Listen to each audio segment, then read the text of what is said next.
Hi everyone, welcome to this week's Halton Hills housing update. So we are less than 2 weeks into 2022 and the writing is on the wall, I think, that this year is going to somehow be worse than 2021. A lot of people think agents enjoy this kind of market, but I think I can speak for a lot of us when saying this is not fun. Our buyers are frustrated and it's a lot of work and it's a lot to deal with, and this market is just not giving up right now. And so let's look at the numbers, but honestly, I think 2022 is going to be insane. So in Georgetown this week, we had 4 sales, which is very low, but we also had like nothing to buy last week. 3 of them got over asking and some really big numbers last week. And those are sort of going to set the benchmark for where we go. It happened last year. We kind of took this jump in January and then it set this new precedent of like where the year went with numbers. And I think that is starting to happen. It definitely happened last week. So I think January is going to be this huge leap and we're going to just go from there this year.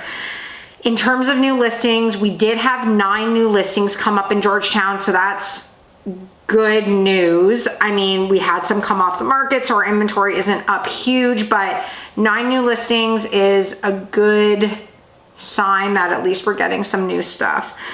Acton this week had 4 sales. 4 of them got over asking.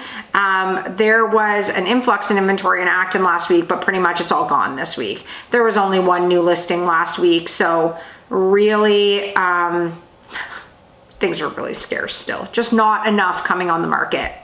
Glen Williams this week had no new listings and no sales. Limehouse, no new listings, no sales.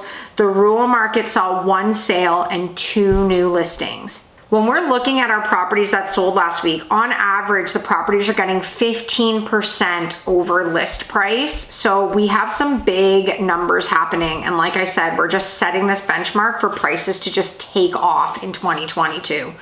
I didn't think they could get higher, but like, here we go, people. Okay.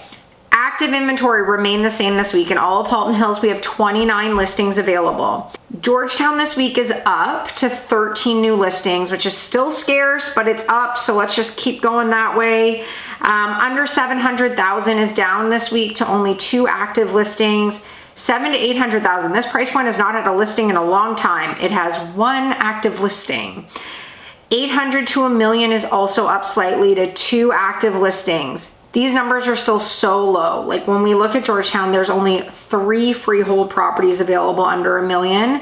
I had a listing under $1 million last week and it had 167 showings and I couldn't even get everyone in, so there would have been more.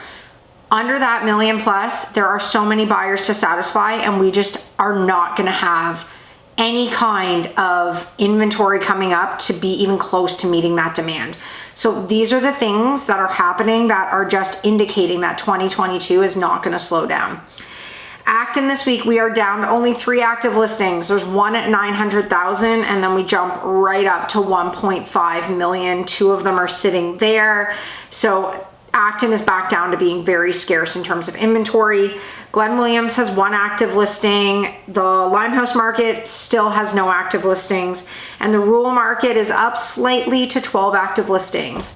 There is just so many buyers and every property, we are hearing of so many properties that are getting like 20, 30, 40 offers right now.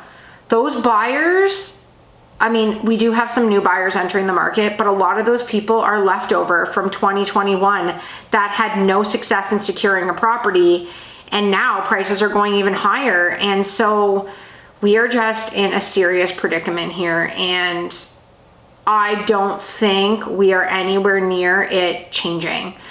I think 2022 is going to be just as bad as 2021, and all signs are pointing that way. Yay. So I will be back next Tuesday. Hopefully I have some better numbers. The good news is, like for Georgetown, we have seen increases in inventory week over week. They're very small and the numbers are still very low, but if we can compound some weeks of inventory increasing, we need to do these things to satisfy these buyers. So I will be back next Tuesday with hopefully some better numbers. Have a great week, everyone.